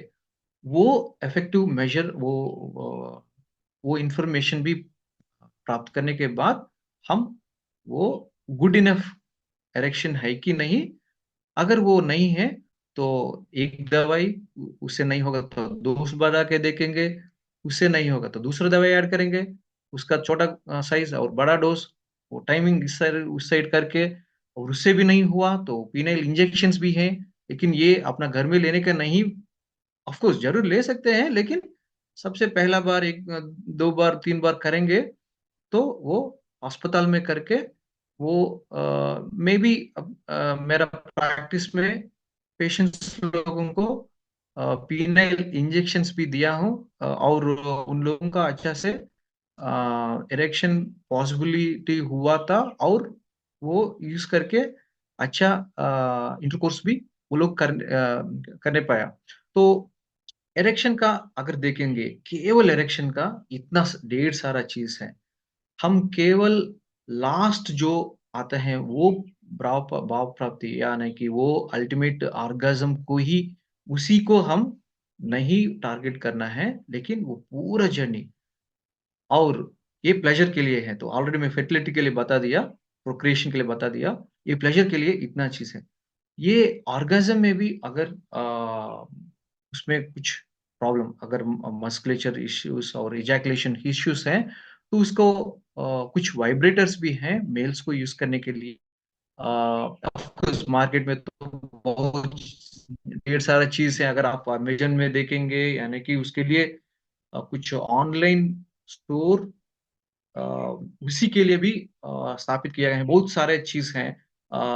Usually I massager, some of this cheap things as cheap as 200 300 भी पहले कोशिश कर सकते हैं, लेकिन उसका फ्रीक्वेंसी, वाइब्रेशन, एम्पलीट्यूड, कुछ पैरामीटर्स जो रहते हैं वो सही नहीं रहते हैं, मतलब अप्रोप्रिएट नहीं रहते हैं। लेकिन कुछ कंपनीज हैं, फॉरेन कंपनीज, अभी इंडिया में अभी तक नहीं है एक्चुअली। मेरा एक खोज भी हमारा इंडिया में लो रिसोर्स सेटिंग्स में भी एक अच्छा तरीका वाइब्रेटर बनाने का एक आयोजन था। Of course I have to sit with biomedical engineers and design that also to get an appropriate cost effective thing. Of course in CMC Vellore this is there. It's Ferticare company. One can be used or two can be used with adjusted amplitude and frequency, वो सब कुछ set करके हम ejaculation के लिए भी हम M कर सकते हैं। तो सो इतना ढेर सारा चीज है। सो मैंने बता दिया, सेक्सुअल एक्टिविटी अगर वो बात करेंगे, उसका main purpose pleasure, procreation. Pleasure के लिए है तो इरेक्शन, एजैकुलेशन। अगर इरेक्शन में है psychogenic erection and reflexogenic erection. जो कुछ भी इरेक्शन हो वो गुड इनफ इरेक्शन यानी कि आधा इरेक्शन यानी कि इनसफिशिएंट इरेक्शन। अगर इनसफिशिएंट है उसके लिए दवाई ले सकते हैं, वो डोस अलग करके और इंजेक्शन देके देख सकते हैं। अगर वो ठीक ठाक है वो स्पाउस को भी वो जितना चाहिए उतना प्लेजर दे रहे हैं तो वो काफी है, परफेक्ट। तो नेक्स्ट सवाल आएगा इजैकुलेशन के लिए। इजैकुलेशन के लिए मैंने भी बताया वो कुछ वाइब्रेटर इस्तेमाल करके यूज कर सकते हैं। और इरेक्शन में मैं ये बोलना भूल गया, वैक्यूम पंप्स भी हैं जो वो लगा के नेगेटिव प्रेशर्स करके यूज कर सकते हैं। मार्केट में ढेर सारा चीज है, अलग अलग वैक्यूम पंप्स का यूज करने का तरीका अलग है, उसका मैनुअल आपको पढ़ के भी देख सकते हैं। लेकिन स्पाइनल कॉर्ड इंजरी में खास करके टेट्राप्लेजिया यानी कि हाइपरप्लेजिया, ऑटोनोमिक डिसरिफ्लेक्स का बारे में बहुत आपको ये अंडरस्टैंडिंग रहना चाहिए, क्योंकि ये होगा तो वो लाइफ रिस्क है। लेकिन ये सुन के आप डरना नहीं, ये तो इतना डेंजर है कि इसका ट्रीटमेंट है नहीं, ऐसा वाला नहीं है। लेकिन जब पहले बार यानी कि 2-3 इनिशियल फ्यू टाइम्स जब करेंगे तो मेडिकल फैसिलिटी का नजदीक में आप रहना बहुत जरूरी है, ताकि आप तुरंत जाने का ये है। अगर आप इंजेक्शन देने का अगर कुछ tadalafil, sildenafil, very very very very rare circumstances में वो प्रियापिज्म बोला जाता है। मतलब उसका मतलब 4 घंटे का होने के बाद भी वो अंग इतना खड़ा रहता है, वो फुल इरेक्शन में रह जाता रहता है। तो अगर होगा तो वो कोई भी पसंद नहीं करते हैं, कुछ लोगों को सिर दर्द ऐसा आएगा, उस समय में नीडल डाल के जस्ट ब्लड को एस्पिरेट करना है। ये सारे चीज it should be done by a trained professional. So उसके लिए उस सेंटर का नजदीक में उस समय में रहना बहुत जरूरी है। सो ये इतना ढेर सारा चीज है। I it's very difficult to cover many things in 1 or 2 hour sessions, but specific questions we can address specifically as individually you need your suggestions or help in this area. Yeah. What do you, Sunil? Thank you so much, Dr. Vijay. Thank you so much for the very nice, informative session, which has benefited not only the SCI persons, but also us as healthcare professionals. I believe we have done with all the questions here. And if people have, we can share your contact with them, as you've mentioned, so that they can contact you individually. And if any doubts, they can get it clarified with you. Thank you very much for your time, for your consideration on this important topic, which I believe everyone must have benefited. So thank you very much. Thanks a lot from whole Chandigarh Spinal Rehab. Thank you. Okay, now अब हम over to Mrs. भावना शर्मा, जो कि हमारी यहाँ पर rehabilitation जिन्होंने लिया था SCI के बाद, और एक ये स्टाफ नर्स है एज वेल, एक she is a mom to very small young boy. So वो अपना एक्सपीरियंस यहाँ शेयर करना चाहेंगे। अनफॉर्चुनेटली हमारे जो एक और पेयर थे जिन्होंने एक्सपीरियंस शेयर करना था, मिस्टर रवि, वो किसी कारणवश ज्वाइन नहीं कर पा रहे हैं। So we have Bhavna today. Over to you भावना।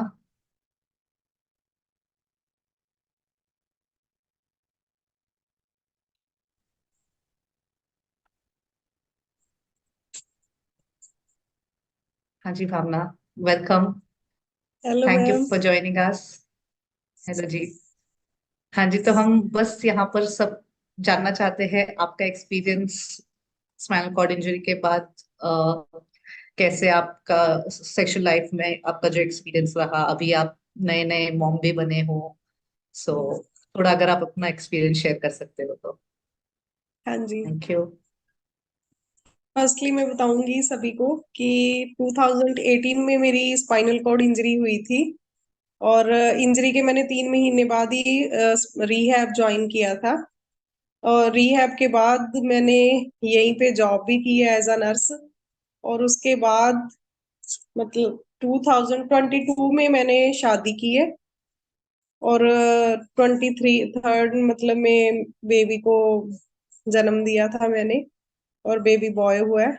ऐसे वैसे तो नॉर्मल डिलीवरी भी हो सकती है, इसमें कोई वो डाउट नहीं है, बट मैंने LSCS करवाया था क्योंकि मुझे चाहिए था कि मैं नॉर्मल नहीं करवाना चाहती, तो मैंने सिजेरियन सेक्शन से बेबी को जन्म दिया था। और ऐसा कुछ भी नहीं है, भी कोई प्रॉब्लम नहीं होती। जैसे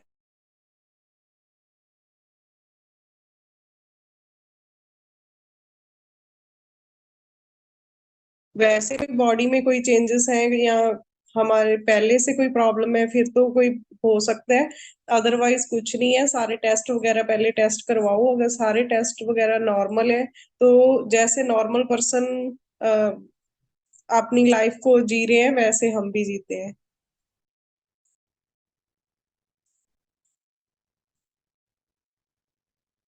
हेलो। हाँ हाँ जी भावना। और कुछ बताना है तो मैम बता दो।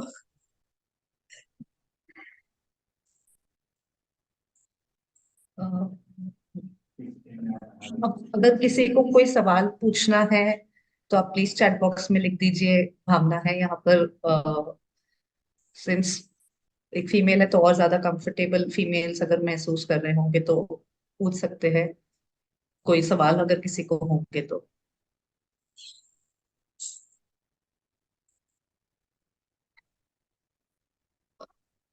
अभी तो फिलहाल भावना शायद किसी के सवाल नहीं आ रहे हैं, but thank you very much. बहुत अच्छा। एक सवाल आया है भावना, क्या मेजर्स लेने चाहिए कि what are the measures to be taken during the pregnancy के दौरान आपने क्या क्या ख्याल रखना चाहिए या क्या क्या ध्यान रखना चाहिए जनरली। वैसे तो मैंने तो कुछ भी ऐसा कुछ भी नहीं किया, नॉर्मली घर पे सारा काम करती थी खुद ही। कोई ऐसा नहीं है कि ट्रैवल भी किया है क्योंकि मैंने ट्रीटमेंट PGI से करवाया था, और यहाँ से 200-250 किलोमीटर पड़ता है मेरे से PGI चंडीगढ़। तो मैं तो वहीं जाती भी थी डेली, मतलब जाना आना 2 टाइम करती थी। मुझे कोई दिक्कत नहीं हुई कोई भी किसी भी तरह की। वैसे बोलते हैं कि मतलब रेस्ट करो ज्यादा, वो मत करो, कुछ नहीं, बट मैंने सारा काम किया है। घर का भी झाड़ू पोछा, कपड़े, ड्यूटी पे भी जाना, घर का भी सारा कुछ करना।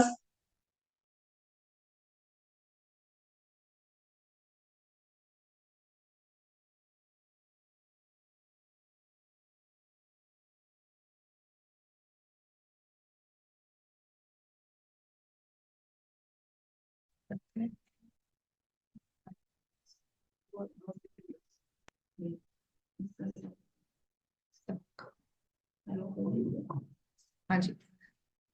थैंक यू भावना। भावना थोड़े कुछ और सवाल भी है, जैसे आपने भी बताया कि आप PGI के डॉक्टर से इंफॉर्मेशन लेकर सारा कुछ ये कर रहे थे, तो कुछ मेजर्स आप बता पाओगे जैसे आपने खुद को आपका हाइजीन कैसे मेंटेन रखा कि वो दिक्कत ना आए। प्लस जैसे जैसे प्रेगनेंसी एडवांस होती है तो डिफिकल्टी होती है कंधों में दर्द या कुछ ना कुछ, तो शिफ्टिंग्स और ट्रांसफर टेक्निक्स और क्या उनमें कुछ चेंजेस आए या आपने क्या क्या और प्रिकॉशंस लिए उन चीजों में। भावना आप म्यूट पर हो शायद, आपकी आवाज नहीं आ रही है। नहीं, म्यूट तो नहीं है, आवाज नहीं आ रही है।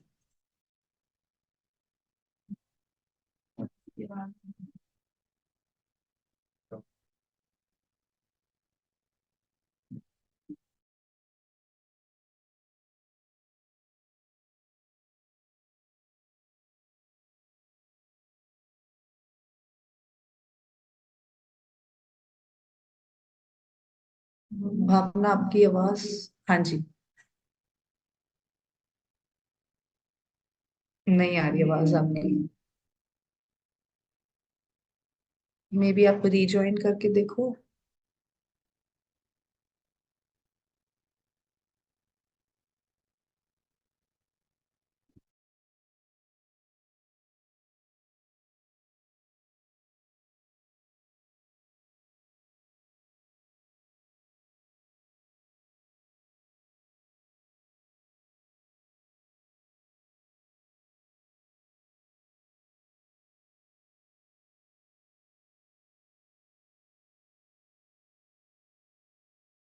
मीन जब तक भावना रिजॉइन कर रही है, अगर आप लोगों को किसी को कोई डाउट्स हो तो प्लीज चैट बॉक्स में कीजिएगा।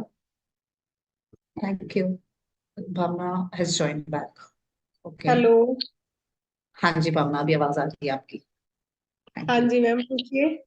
क्या पीजीआई के हाँ बारे जी, में क्या बोल रहे थे आप?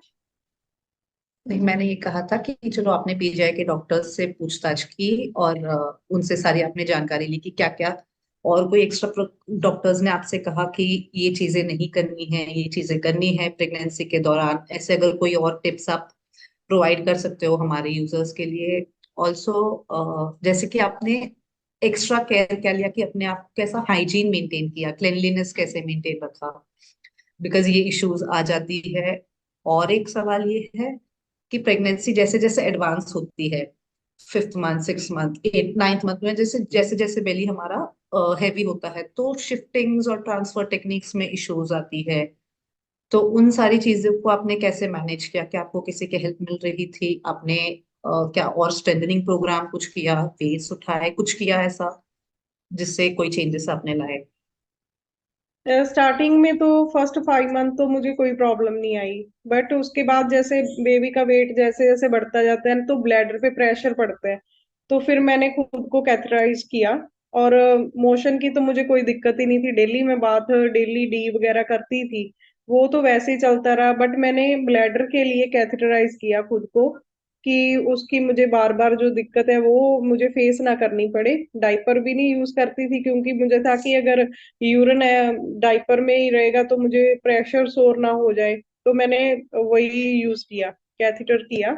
और जैसे पीजीआई में जाती थी तो वहां पे भी डॉक्टर जैसे टेस्ट वगैरह करवाती रहते थे कि यूरिन इन्फेक्शन ना हो ड्यू टू कैथेटराइज की वजह से कल्चर वगैरह करवाते थे। और तो कोई दिक्कत नहीं आई। और वेट जैसे जैसे वेट बढ़ता है और पुशअप कम हो जाते हैं, बस वही एक मेन थी कि मेरे बेड का लेवल ही था।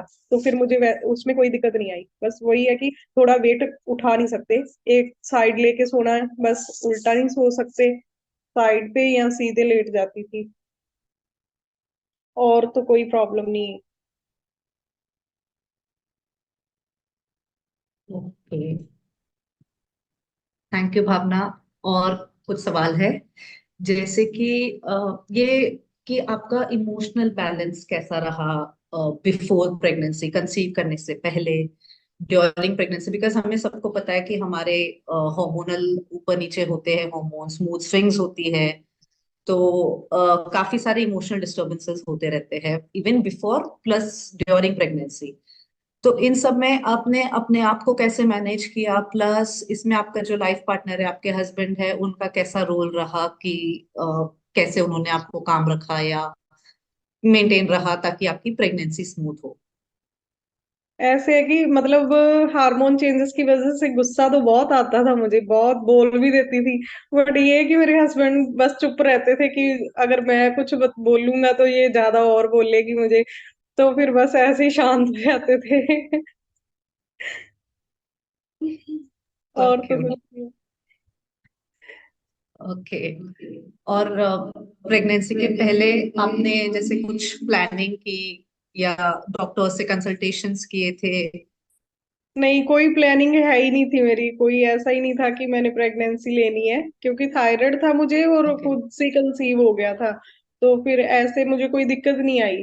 नहीं तो थायराइड पेशेंट को मोस्टली कंसीविंग में प्रॉब्लम आती है, हार्मोन चेंजेस पहले से ही होते हैं बॉडी में। बट नहीं, कोई प्रॉब्लम नहीं आई। Okay, thank you very much Bhavna. I hope काफी सारे लोगों को कुछ तो इन्फॉर्मेशन मिली है। God bless you. हमेशा आप थैंक खुश रहो एंड ऐसे नहीं, मतलब take care of your baby. जैसे स्पाइनल कॉर्ड इंजरी वाले सोचते हैं कि भी प्रेगनेंसी नहीं हो सकती, ऐसे कुछ भी नहीं है। कुछ ऐसे था कि मैं शायद नर्सिंग लाइन में थी, मुझे थोड़ा बहुत पता था। यहाँ पे एक सीमा दीदी आए थे, उनकी रिसर्च चल रही थी इसी टॉपिक पे कि वो प्रेगनेंसी कंसीव कर सकते हैं या नहीं। और उन्होंने मतलब क्वेश्चन वगैरह पेशेंट से पूछते रहते थे वो। उन्होंने पूछा भी था मुझे उस टाइम भी जब मुझे इंजरी हुई थी। रिहैब चल रहा था मेरा, तो उस टाइम भी मैंने उनको यही बोला था कि नहीं ऐसा कुछ नहीं है, अभी इंजरी तो स्पाइन में ही हुई है, बाकी ऑर्गन तो नॉर्मल ही है। वो कहते तुझे कैसे पता? मैं कि मुझे पता है, अभी बाकी ऑर्गन जैसे नॉर्मल है तो सारे फंक्शन तो नॉर्मल ही है, इंजरी तो स्पाइन में ही है, भी बाकी ऑर्गन मेरे तो सही चल रहे हैं। तो फिर कहते हाँ ठीक है, तूने सही मतलब आंसर दिया कि प्रेगनेंसी तो हो ही सकती है।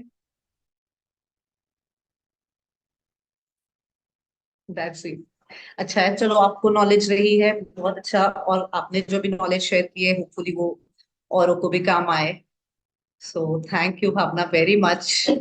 आपने आपका टाइम स्पेंड किया है सारों को इन्फॉर्मेशन देने के लिए, थैंक यू वेरी मच। और फीडबैक फॉर्म हमने चैट बॉक्स में शेयर किया है सबके साथ। सो कृपया आप सबसे निवेदन है, प्लीज वो फीडबैक फॉर्म फिल कीजिएगा and get back to us.